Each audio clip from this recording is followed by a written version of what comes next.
So thanks everyone for joining us. This is our very first virtual Tank Talk. We are excited to have Lawrence Mandel, the Director of Production Engineering and Developer Acceleration at Shopify. For those of you who have not met before, I'm Matt Cohen, the founder and managing partner of Ripple Ventures. We're an early stage venture fund based in Toronto, Canada, focused on pre-seed and seed stage investments in the Northeast. So Toronto, Boston, New York is our main areas of focus. We also run our own incubator space for our portfolio companies where we provide hands-on support, mentorship, and guidance in building and scaling their companies.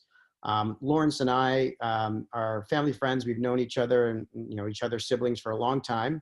And we just recently reconnected at his brother's engagement party. So it was great to see him again, and thought it'd be great to also hear about his experience going through the tech gauntlet in Toronto, and also what we're building at Ripple is sort of hoping to find the next Shopify. So I thought it'd be great to hear about Lawrence's experience in getting to where he is today, and also obviously answer some of the questions that we've received online.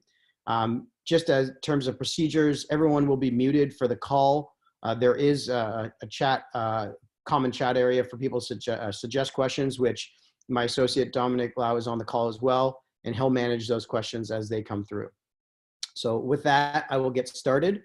Just a quick intro on who Lawrence is. Sorry for finding this about you, Lawrence, but I'm just going to give it to everyone. No, these are always interesting. Of course. So Lawrence Mandel is the Director of Product Engineering, leading Shopify's Developer Acceleration team, and has been at Shopify for almost 3 years. He previously worked at IBM and Mozilla, where he started as a software developer before transitioning into leadership roles there.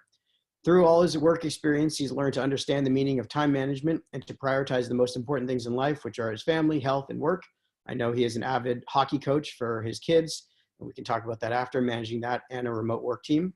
The Shopify development team can scale effectively by building and providing tools, convention, and documentation for the growth of Shopify's potential. Lawrence is a formal education is in BSc in computer science and human biology from the University of Toronto, and a master's in science and computer science from Western University. As is often the case, Lawrence received most of his real software education outside of the university through IBM, and obviously now at Shopify, where he's learned to build open software communities. So Lawrence, thank you very much for joining us.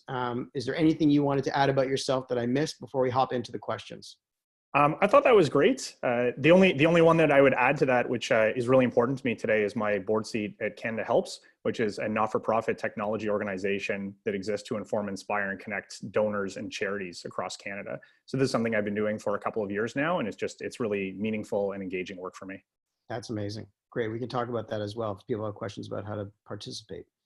So obviously this talk is about managing teams, and given the crisis we're in right now, managing remote teams at scale is something that you have a tremendous amount of experience in. So the first question is, do you have any tips on managing a remote engineering team? Pretty standard question. Yeah, that's pretty open, pretty broad question. So as I've had this discussion before, I think managing a remote engineering team and managing a team, you can just drop the remote from it. They're actually very similar. I think the big difference with managing a remote team is that you need to be really deliberate and designed in your management. There's a bunch of things that you get from being in an office that you kind of get for free. So you get a sense of where the team's at. You have kind of these informal chats with people, and you just don't get that kind of serendipitous interaction with others when you're in a remote team. So it's really about designing those systems and figuring out what's important for your team. But again, all of that gets back to really quality management, what it is that you're trying to accomplish with the team, right? So to me, I like to describe management in 3 ways.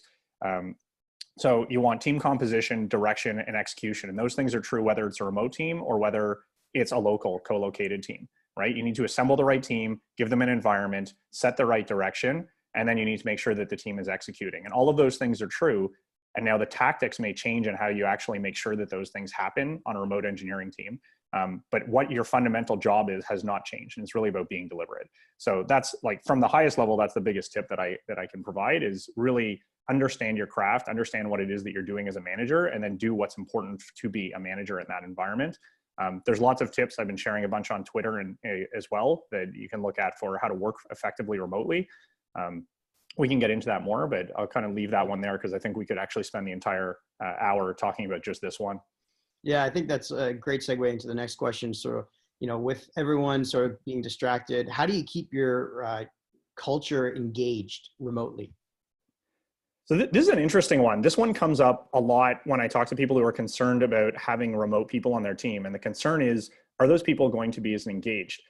What I've found with my teams and the surveys that we've run is that the remote employees are actually somewhat more engaged than the co-located employees. I think there's like various hypotheses you can put forward for this, and I don't have a proof point, so I don't know what the real reason is, but there's kind of a distance from some of the office politics, a distance from kind of the interactions or distractions that you can get in an office setting. Or maybe it's just that there's enough space to do your work. But really, I think it comes down to what is it that someone wants to get out of work. I want something where the type of work that I'm doing is engaging, where I believe in the mission of the team and more broadly in the mission of the company, and I can buy into what it is that we're trying to accomplish. And I want good leadership to show me what to do. And then I want you to get out of the way and let me do my job, right? This gets to, into micromanagement also, which I think is the next question on your slide. But, it's really about giving people that space and the ability to do what it is that they want to do and getting out of the way. Bringing that connection to the company is important. Bringing that connection to the team is important. And there's still different practices you can use there. So we have a weekly Geekbot, which is an automated Slack poke, which asks you for kind of less team related questions and more about social related questions. We have social hours where you can get on video. So we have a town hall that Shopify runs every week. And there's a number of teams that get together to have a drink before town hall or a snack before town hall. These types of social interactions can be designed into the day, and there's lots that comes out on Slack also for those types of interactions. So you can get to know people fairly well, even though you're not working with them directly. If I can give you one example from like a previous job I had, so at IBM, there was not a lot of like development team travel, but there was someone I'd worked with for 3 years, and we never met in person. And in fact, at that time, everything was phone calls. It wasn't even video chats, right? So I had no idea what this guy looked like. But when I switched to Mozilla, he was located in San Jose. And I went down, Mozilla's head office was in Mountain View, and I was down there and I messaged him and said, hey, do you want to meet up? And this is the first time we ever met in person. We got to a bar, and this was actually like one of those like blind date kind of things. Like I had no idea what he looked like at that time. Like pictures weren't they weren't everywhere on the internet. So I actually had no idea what he looked like, and he didn't know me. And we were kind of Jeff and Lauren, and like that's where we met for the first time. So we actually had a whole relationship. It was a very comfortable evening, aside from that kind of awkwardness around meeting for the first time in person. That's funny. And when I was working down in New York at RBC on the trading desk, a lot of the clients I had never actually seen face to face. It was all phone call trading and stuff like that. And then the first time you go out for drinks, it's like, yeah, first date. This is what I look like. Collar, blue shirt, khakis or something. But there's quite a lot of personality can come through on a video chat or even on a phone call, right? So you can get to know someone fairly well in that environment. And just a quick add-on, is that part of the onboarding process for all employees when they come in and sort of make sure they understand, like, there is a remote culture we have here ingrained that we want you to be a part of, and you kind of guide them through that? I don't think it's a firm remote culture. So we're hiring people who either, like, for the most part, have experience working remotely or know what they're getting themselves into to some degree.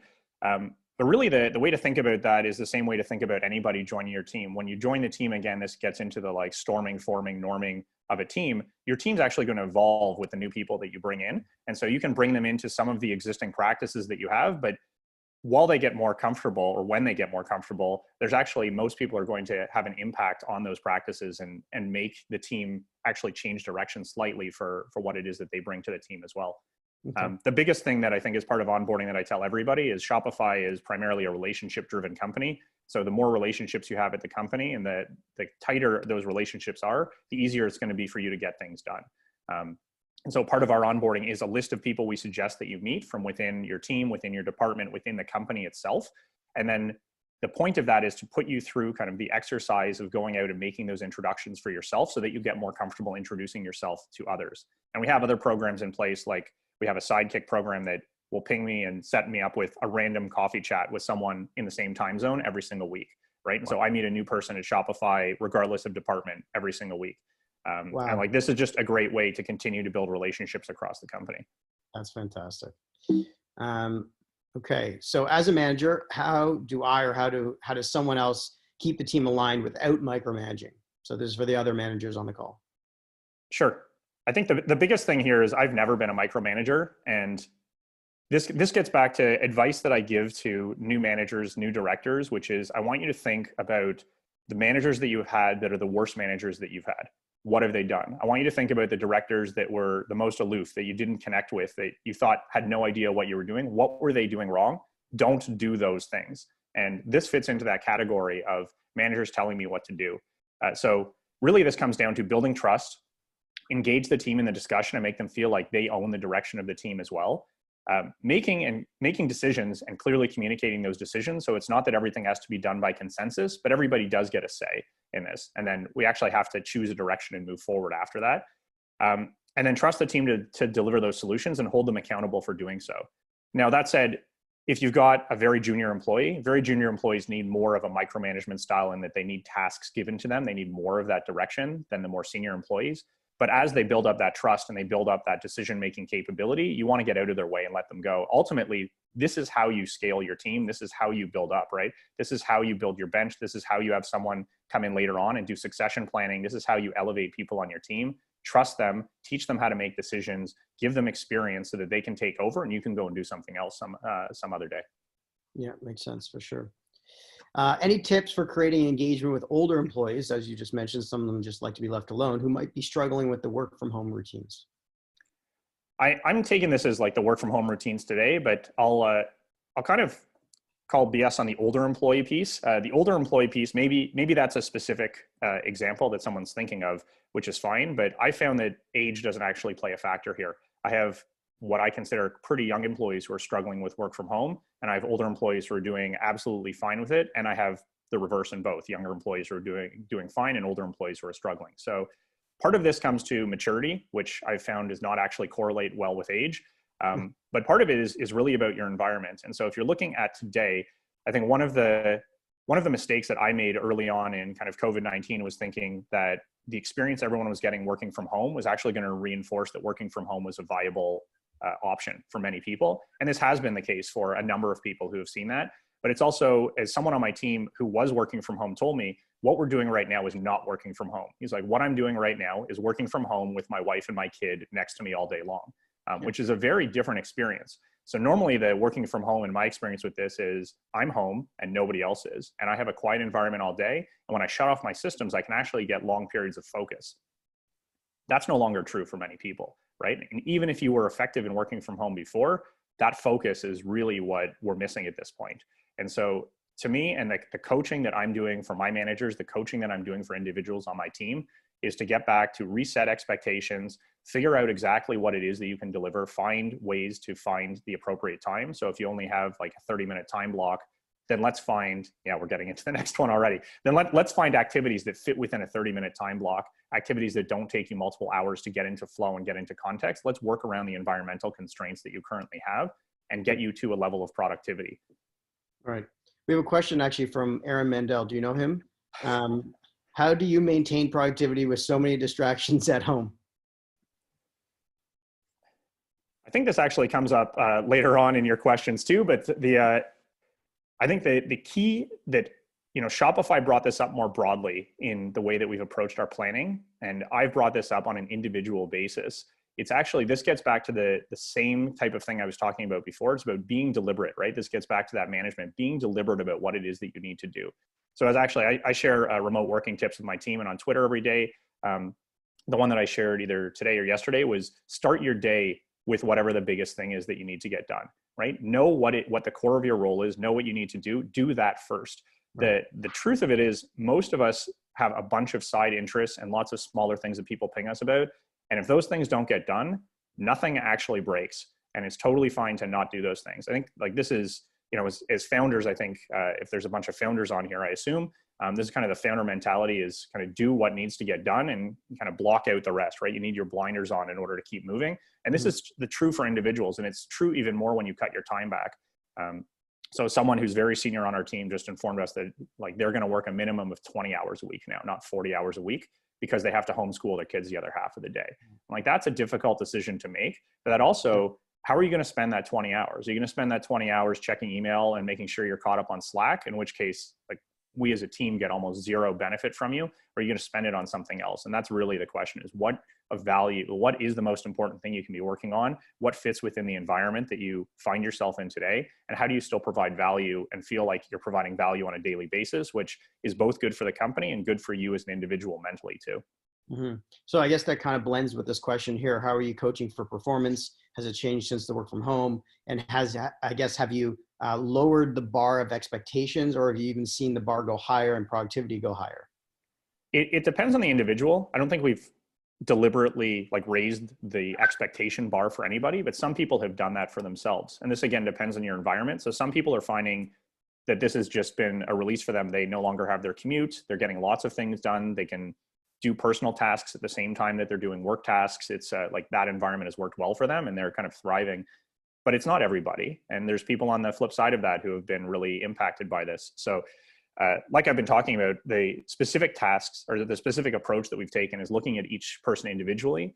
I think the biggest thing to take away from this is there isn't a hammer that you can apply to the situation that's going to fix it. It's really like each person has an individual situation. So to say that I have 3 kids at home and this is the solution for me is not appropriate, because there's other people who have 3 kids at home, but their kids are younger than mine or they're older than mine. Like my kids, I feel, are in the sweet spot at 8, 10, and 12, where they're both online school all day, but they mostly are independent. They need some help, but not a ton of help. If they're younger, the kids who are younger than mine, their parents, they need like full day daycare. They need someone paying attention to them and sitting with them while they work or while they play. That's a different environment. The teenagers, the people I manage who have teenagers, talk about a very different environment for them as well, right? Their teenagers are going through a kind of social withdrawal that my kids just aren't going through in the same way. And so it's really dependent upon, where are you, what are the ages? And that's just for, parents that we're talking about, and everyone's individual. So when you're coaching for performance, it's really about resetting those expectations and finding a way that people can still start to be productive and then work their way back up. So it's still very early on, right? Have you had any sort of surprise, like assumptions of what you thought productivity would look like and just been blown away by some people that were like kind of on the edge of productivity performance, and then now you're seeing them just like crush it? There's nobody who is on the edge of like being on a performance improvement plan, anything like that, and now they're crushing it. But there are people who are just solid performers who have found this new freedom, and they're crushing it is the right term. Like they're just producing at an unbelievable pace. And from what they're saying, it's just they're just highly involved. Like they're able to bake a loaf of bread while they're doing some coding, and they can move back and forth between kind of menial, interesting, like personal tasks and then other tasks. They're pumping out new videos. They're making tons of progress on their projects. There's lots of freedom by not being distracted in the office, by not taking that hour-long break that we have for lunch necessarily, but using it in different ways and not just sitting down at a table for the whole time. So yeah, there's definitely people who are thriving in this environment. That's awesome. Yeah, I think we've kind of answered that one. Thanks for that one. Okay, I think this is where people want to get into the meat of the Shopify. Let me just check and see if there's any questions. Actually, can we go back to the last one? That's a topic that's kind of dear to me, and I feel like I failed at for a long time. So there's one point that I would bring up in this, and there's actually an interview I did on the Shopify blog. If you want to get into this a bit more, you can check that out after. But the real key to me was prioritizing family first. And so if you prioritize work first, I think we all know there is more than enough work to fill every single day for the rest of your life. Like there's never going to be an end to the amount of work. And so for me, it was prioritizing a bunch of the family activities first and using the time that's left over for work. And this gets into, again, that focus and limiting the amount of time. And with that limit comes, really like I have to innovate and figure out what it is that's important to me and say no to a bunch of things that aren't. So that's the one takeaway that I didn't want to gloss over here. No problem. Actually, we have a question on it too, is, from Kyle Ungerman. He says he's struggled to try and keep himself from checking emails and doing work when both home life and work life are starting to blend together. How do you manage the separation, and any tips on that? I think it's really hard. I think the keys in a normal environment are to define your space and then kind of have these demarcations between working and home. And that works for many people, but it's like people need that kind of rigid structure. So these are practices like going for a walk around the block to simulate a commute and say like, this is what I'm starting, or to have an office and only go in that office during your set work hours and not go in afterwards. For me, I don't do either of those things, but the biggest thing for me has been to put my phone away. Like if my phone's sitting next to me on the couch, I am checking email all night, and it's just way too easy to check email, to check Slack, to like, oh, I'll just drop in here. But as soon as you do that, you haven't freed your mind. You're still engaged with work, right? So by putting it away, and away is like not the table that's next to my bed, it's like across the room, it's somewhere else. When I had an office at home, it was in that office, right? And put it away, and then don't be on that. And in fact, if you look at sleep studies, it's good advice to kind of ramp yourself down by getting off devices, getting off TV before you go to sleep. Like don't watch TV and then try to go right to sleep, but actually do things that don't involve LED light, that don't involve that kind of stimulation. And your phone is one of those things as well. Yeah. I find that going for commute calls is a good thing. Like if I can take a conference call or, any type of investor call while doing a walk around the block, it feels like I'm actually not totally working all the time, and it's a break, but still managing the work. So that's a suggestion I have. Okay, let's get into the Shopify meat of it, which everyone's probably really excited about. So what is Shopify doing differently to support its clients in this environment? So I think that there's a few things, and you can kind of direct this, because this again is sort of a vague question, or like it can cover a lot of topics. But I think there's, Shopify is focused on impact. And that's really like the company really rewards impact, focus on impact. So thinking about what's the work that we can do to be impactful. And when it comes to like this environment, it's looking at how can I have long lasting impact, right? So if I look at this concretely, the easy thing that a number of companies are doing are throwing money at certain problems. And they're just saying, here's some money, here's a refund. We've deliberately not done that. And that's really, from my perspective, that's about, we can do better for our merchants, better for our buyers by investing in solutions that work to help all of them to be sustainable for the long term. So that's things like reprioritizing projects, moving people around, like investing in Shopify Capital, which we announced in Canada and the UK to give out small business loans. Those are things that are more difficult to do if you kind of bleed away a bunch of the income that you have, right? Like that means that we can't hire the way that we were hiring. It means we might not be able to keep the same amount of staff on, and like it's a feel-good solution that actually hurts us in the long term. So I think that that's counterintuitive to what a number of businesses have done, but I think that that's a key approach for us. Yeah. The second thing is prioritizing projects differently. So this is getting back to the environment's changed, your assumptions have changed. What are those kind of fringe projects or things that we weren't working on before that are required in this environment in order for merchants to do really well? Things like getting the gift card program up and running, making email available, enabling curbside pickup. Like all of these things were projects that we had discussed before. Maybe they had been done in hack days or they were experiments, but really fast tracking and getting that work out there. And then the last one I'd say is that Shopify folk in general have been trying to approach this and help our merchants as much as possible. And there's lots of ways we've stepped up. Two that I can call out that are like grassroots efforts. One is just people volunteering to set up merchants on our platform. And we extended our trial to 90 days for free. So you can pretty much get through like the initial phase of this pandemic without paying us. But that's only part of it. The second part is, where are you going to find the time to actually set up your business online when you're struggling to keep your business afloat? And this is where like individuals from Shopify have gone out like without charging anything, just, I'm going to set you up online. I'm going to get your site up and running. I'm going to teach you how to use this, right? And this is normally, you're looking at third-party companies doing this. You're looking at paying. It's relatively easy to get up and running, but it still takes time. And so we're trying to cut down on that time and get you back to profitability as quickly as possible. And then the last one is, a second example of this is there are a group of Shopify folk who are looking at supporting merchants by just pumping money back into them and committing to purchase from a Shopify merchant every single week. And so they're looking for different merchants to buy from. There's a lot of talk. I mean, we really care about our merchants, but there's a lot of talk about who are Shopify merchants and people sharing links. There's merchants who are sharing, come, this is what I'm selling right now. This is what I have in stock. And I think people from across Shopify are looking to really pump money back into those merchants and support those merchants. And this, again, to me, has this long lasting effect of building relationships with our customers, right, that weren't there previously. Yeah, I think that's really important. The bandage solution of just trying to throw money at the problem versus trying to build long-term, value add relationships with your merchants is what's probably going to win at the end of the day. Because everyone can try to throw money at trying to help their, merchants or clients through the struggles, but do they come out stronger on the other end is a big question. I think a lot of startups are even facing. We've told our companies, this is the best time for you to offer support and help to your customers. When everyone else is throwing money at them, it doesn't really make a difference in terms of what you're going to offer them. But if you're going to offer them like ability to transition their business that's going to have a much longer impact on them. So, in my own personal life, my uncle had to shut down his store, basically just closed up shop. And within a day, he was set up on Shopify. He'd never wanted to even think about Shopify as an option before. But now with what you guys are offering in support and onboarding with customers, this has forced him in that direction.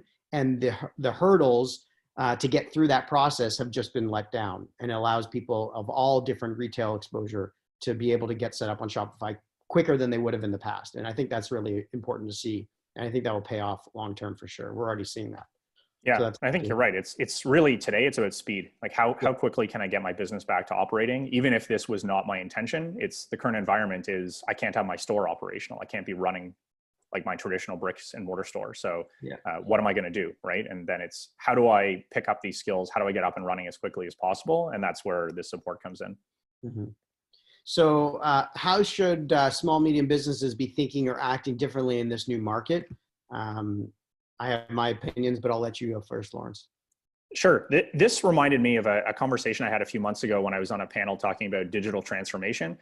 This was primarily a panel with a bunch of banks, but the key point that I really brought up for people there was that digital transformation is not about technology. It's about approach and mindset.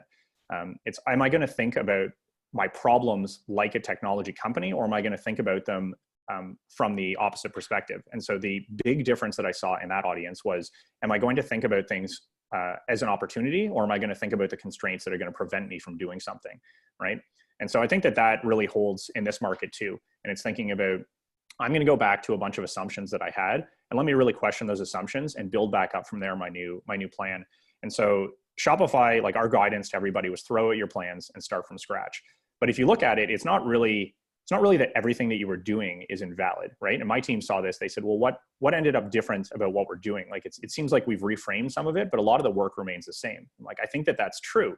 What it is instead is going back, looking at those assumptions, and then seeing which of those assumptions has changed, and then which of your work streams actually has to change to accommodate that. And if none of them have to change, if you're still aligned and things are working really well, then that's fine. But if not, be willing to question things. Be willing to grieve for like plans that you have. I certainly had plans that are not going forward that were working very effectively, I thought, and it was really demoralizing to see that they couldn't continue. But at the same point, like that part of it is gone for now, or it's just put on hold indefinitely. Where can I focus my effort? Where can I actually do things that are effective today? And what is the current environment? What does the market need? What do people need? And we're seeing that with businesses, responding by shifting their entire focus from producing alcohol to producing sanitizer or producing medical equipment, right? So it's what does the market need? What do I have the capability of doing? Let's not think of it in terms of what my mission was or what I was trying to achieve, but what is it possible for me to achieve? Like what resources do I have access to? Where can I contribute to society? Where can I contribute to the market? Where can I contribute to people today? And how do I look for those opportunities, even if there's a higher degree of failure right now? And I've got lots of reasons why I shouldn't do this. Like I don't know what the regulations are around producing sanitizer or masks. I can work through those things. There's opportunity here. Someone's going to help me. Yeah, it's really important, I think, to harp on that. Challenge your assumptions at this time of your experience of running a company. We're seeing it with our companies where a lot of their potential customers didn't want to think about a new solution because things were working fine. They were working great. They didn't need to digitize some of their processes, and they didn't need to think about efficiencies in their supply chains because everything was working. And then all of a sudden, when things are broken, then you need to really challenge your assumptions and ask yourself why. And then that's when some of the solutions that you guys are providing and some of the software companies that we have in our portfolio are providing start to look like real ROI beneficials for you to consider. And I think it's because you have to challenge your assumptions when things are not looking great and ask yourself, well, why wasn't it something we thought about before? And now is it something we need to think about now? And I think that's really interesting. I have a question back from Kathy. It's just a quick question, I guess. How do you know when to say yes and when to say no when working from home? When you have some, not working overtime people out there getting, just throwing things at them left, right, and center, and they're just saying yes to everything. How do you balance that? That to me gets back to two things that are really important about that. One, managers, again, who look at people working from home, they're worried that they're going to goof off and there's going to be no productivity. My concern is not that. My concern is exactly what you're describing. It's overwork, that I take on everything and I can't separate myself from work and home, and I just keep going. And so to me, this gets back to that same, know what your role is. And this advice is advice that I was giving before COVID-19. Like, it's, what is the core of your role? Do that really well. What are the other activities that kind of surround that core that are really important? And this comes up for me in a lot of contexts. Like, I manage a lot of software developers. And so what is the product that you're working on, or what is the project that you're working on?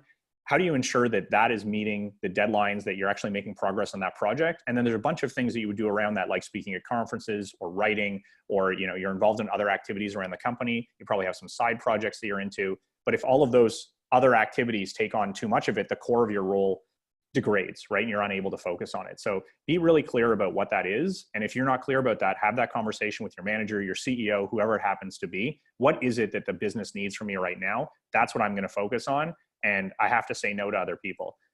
It's hard to say no. It's a muscle. It takes practice. Honestly, it's kind of like cold recruiting emails. Like they're hard to write also, but you kind of get used to the rejection or people not responding to you. And you just kind of keep going. It's the same thing as asking for money. Like, asking for money is not an easy thing. It's not something we're born able to do necessarily, but again, you can learn how to do these things, and saying no fits in this category. It's not something we're born able to do, but just evaluate it. Is this going to help me achieve the goal that I need to, or is it critical for the business? If not, maybe it's something I say no to. If you want a really easy one to start with, the next time you get invited to a meeting and you're like, I'm not really sure that this is actually something I need to spend time on. Like, if it's an hour, it's like 1/40th of your week, assuming you work like 40 hours a week. That's 1/40th of your week that's gone because you said yes to that. Just say no and see what happens. That's a good tip. So I guess this is an important question. How has Shopify handled security differently during COVID-19? So I'm reading this as security of our systems, but I don't know if that's what's intended. Yeah. Okay. So if you're looking at security of our systems, Shopify made a decision years ago, like long before I joined the company, to not do the corporate network thing. So we have no VPNs. You don't have to dial in or connect remotely. Everything is accessible over the public internet. And from that perspective, it actually made things really trivial from a systems perspective when we started accessing things from home. So you're talking about, we use services like GitHub, Google Suite, Figma. All of these tools are available to us. This really wasn't the problem. The biggest issue security-wise was people who have like specific hardware that they require that was in our office, and whether or not they could go into our office. And so some of those teams have had to move some of that hardware home. Some of them just have had to shift gears and work on something different and do without. But that's kind of a physical security constraint as opposed to a systems one. So like the DevOps teams are totally fine. They've been always able to work from home if ever they needed to. 100%, right? Like all of our teams. In fact, it was 2 years ago, we completed the migration to Google Cloud. So we're all cloud-based. We don't run our own data centers. I think that's been a huge thing for us. Having staff in a data center is something that thankfully we've been able to hand off to Google, and that's a problem for them to figure out. But from that perspective, like, our staff are able to work from home. They're working remotely. They were doing so before. There wasn't a change from a system access perspective point of view. Yeah. Buy versus build mentality, I guess. Yeah, exactly, right? But even in the build, like, it's not build behind a VPN. It's build and make it accessible with appropriate authentication. Right. Okay. Question here. You know, Shopify's now got 16 new global offices. How does the company schedule company meetings with time zone differences? And how do you manage work deliveries if some team members are overseas and logged off? Yeah, two pieces here. I mean, Shopify handles, like, the large company meetings are scheduled to be conducive for Eastern time, where the majority of our employee base is located, whether or not they're in an office, although the majority have been located in Toronto, Waterloo, Ottawa, or Montreal. And so things are scheduled around that time zone, and then they are made available as recordings or podcasts very quickly afterwards so that people can listen. So even, like, we have a town hall Fridays at 4 p.m. Often I can't attend that in person or live, but I'm able to listen to it later that night when the podcast is made available or the stream becomes available online, or I listen to it on Monday morning. And many of our colleagues overseas will listen on Monday mornings. For things like our global summit, where we would bring people together in person, we would do live streams for the Eastern time, and then we would have like office-wide or region-wide watch parties the following day. So we try to bring some local content in there, and it's not like just watching a screen. Like, we had local speakers in that case as well, but it's something where it is really based around Eastern time. Okay. My experience says if you try and kind of time shift and move it around, it becomes very difficult for people. So I'd almost rather just stick with consistency. And this seems to be the approach that we've taken at this point. Gotcha. And on the deliverable side for your team overseas? Yeah. Yeah. The deliverables wise, so the guidance I've given to my teams, which are distributed, is you want a block of synchronous time zone overlap during the day. And so this can be that you've hired someone outside of their normal time zones who time shifts, and they're not working like 9 to 5 in their environment. They're working, they might start at 6 or they might start at noon. I had someone working in Australia previously who was working like East Coast hours in Australia, which worked for them. So that's okay with me. But in general, if you're hiring on the East Coast in Europe, you're not hiring on the West Coast for that team. If you're hiring on the West Coast and East Coast, you're not hiring in Europe for that team, right? Like you want to have that synchronous time that the team has there. And it doesn't have to be all day, but like 2 to 3 hours needs to be there. So from that perspective, I think like it's not that your team is logged off the whole day and you can actually communicate with one another. The big thing about remote is really this whole thing around asynchronous communication and writing. Like your communication, your written communication needs to be really good for what you're doing. And this really matters in this case when you're working between teams. And so we have a centralized project management system. And this is where project updates are published. And so I've spent a lot of time coaching people how to write effective project updates for other teams to consume, right? Like where you put your technical documentation, how you do this. And this is really important for that like between team communication. And then you'll see this more with the senior management teams, senior leadership teams, where we're a little more distributed than the individual teams from that perspective. And there isn't necessarily time zone overlap. But again, to me, it's make sure you have some synchronous time, like deliberately build your team. Don't structure it across the world for like a functional unit that's going to work on a project unless you have a specific reason to do so, like an operations team. That's interesting. Just back to the podcast stuff. So they make the town hall podcast available on, let's say Friday afternoon. How do they control who actually gets to listen to that? Or they don't? Within the company. So this is an internal podcast. And so you need to authenticate to access it. Shopify defaults to open internally and secrecy externally. And so by default, everything is accessible to everyone internally. There are exceptions to this. So there's certain repositories are off limits for regulatory reasons. There's certain information that we just can't distribute to the entire company at the same time. But it's really the question is, like you have to make a decision not to distribute it, not that you have to make a decision to make it open and distribute it to everybody. So the podcast stuff, like that's all available to everybody immediately. Mm-hmm. No, I just meant like, what if like someone's spouse was able to listen to the podcast? Like, would that jeopardize any sort of internal information the company's working on? I guess maybe it's not disclosed in a town hall. No, that information will be disclosed in a town hall. That's really like, we trust you to make the right decisions. Right. I mean, this gets back to every single developer who starts at Shopify on day one has access to push code to any repository at Shopify. Wow. But we trust you to make the right decision when it comes to that. Right. And so we do have procedures in place. So we do have a requirement for code review, but you can commit directly to master. You can push yourself. You have all the keys to do that from day one. If you do it, we're going to know, we audit, we're going to have some questions for you. But if you're doing it for the right reasons, that's okay. And it applies to this documentation too. And if we think about town hall, so you can listen to it on your speakers, but if that's inappropriate because your spouse might hear it and that's actually going to put them or yourself or the company in a compromising position, that's up to you to wear headphones. Like you need to figure those things out for yourself, but we trust you to make good decisions. This actually gets back to that micromanagement question. Like, I don't need to tell you how to listen to town hall and absorb this information. You kind of need to figure that out for yourself. If I've hired you and you're unable to figure that out, I have a bigger problem. Right. That's definitely true from a management perspective. Okay, so I think that's the preloaded questions. We'll give it a couple minutes to see if there's any other questions that come in through the chat. I have a question, and Dom, feel free to ask your own questions as well.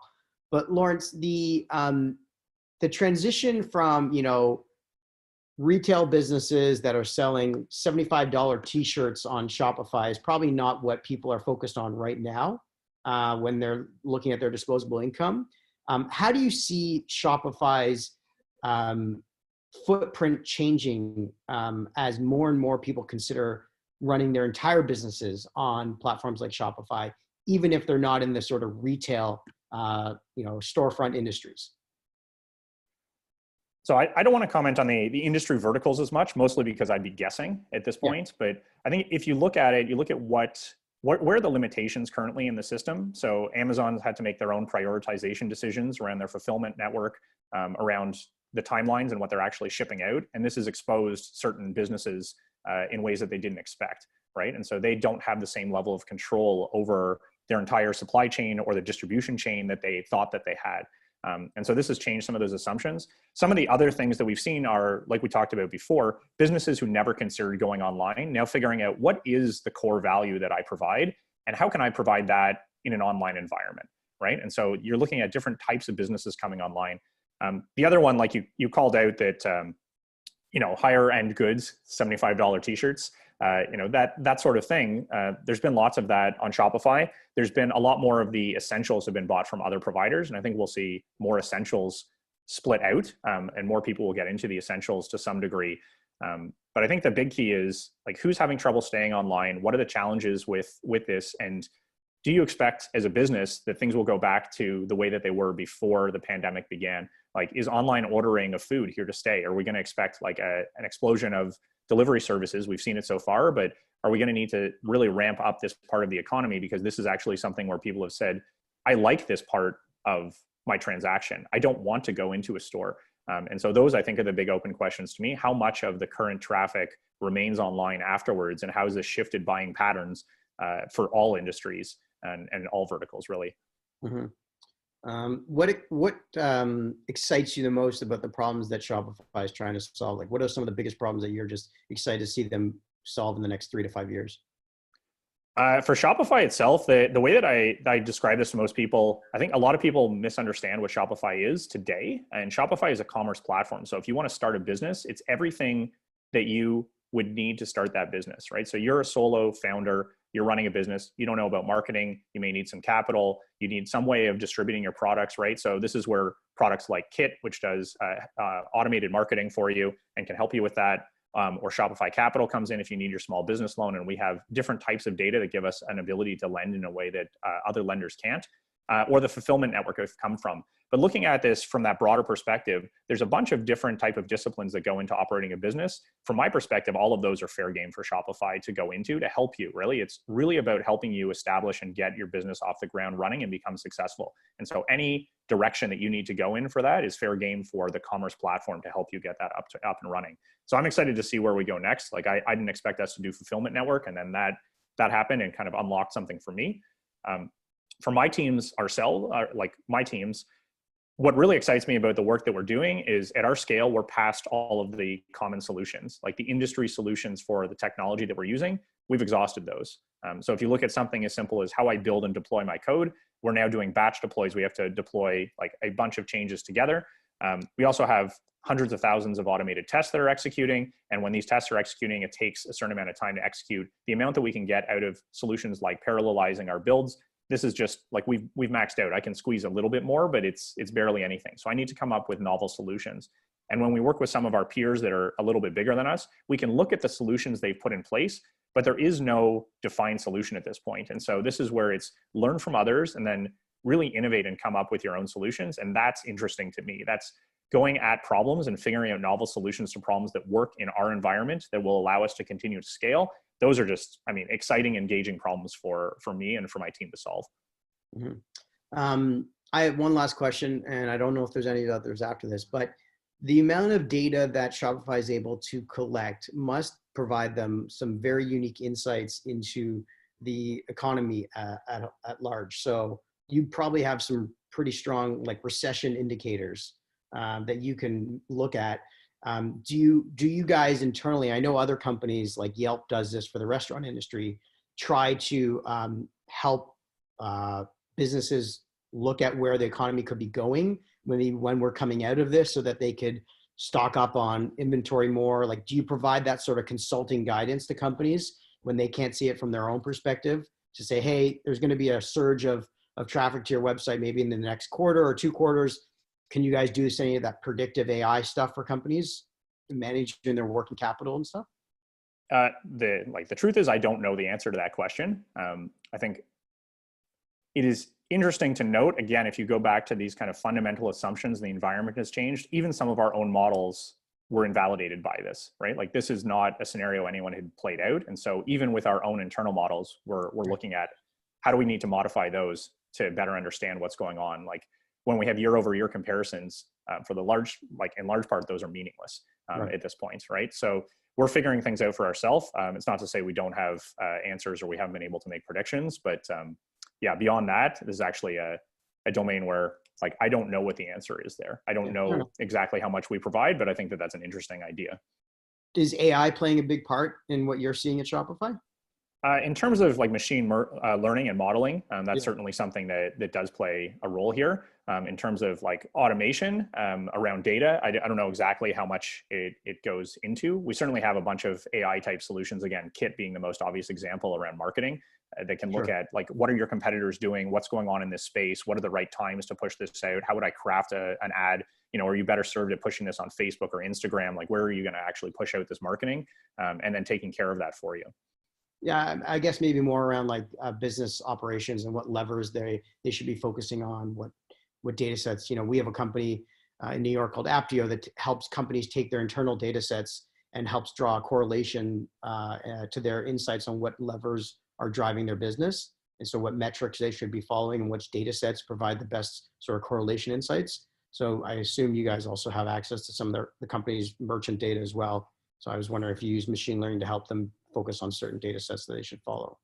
Well, that's actually, there is an interesting point in there, which is our merchants own their data. We don't own all of their data. And so there is, like, we do have insight into what's going on from a broader perspective, but there are questions to ask all the time around what's right to share. Like, would a merchant want to be on our platform knowing that we have access to and we're going to share aggregate data or specific data from their shop to their competitors, right? So like these are kind of ethical questions to ask about like what's right to share between businesses and what's better for, like, is our responsibility to the overall collection of merchants and what's going on in a market vertical or the economy more generally, or is it to the individual merchant, and where do you draw those lines? So I think those are good questions to ask. I don't have firm answers for those. Yeah, I guess it was using internal proprietary data compared to public data sets, maybe, that you could also draw on. But anyways, I'll leave it there.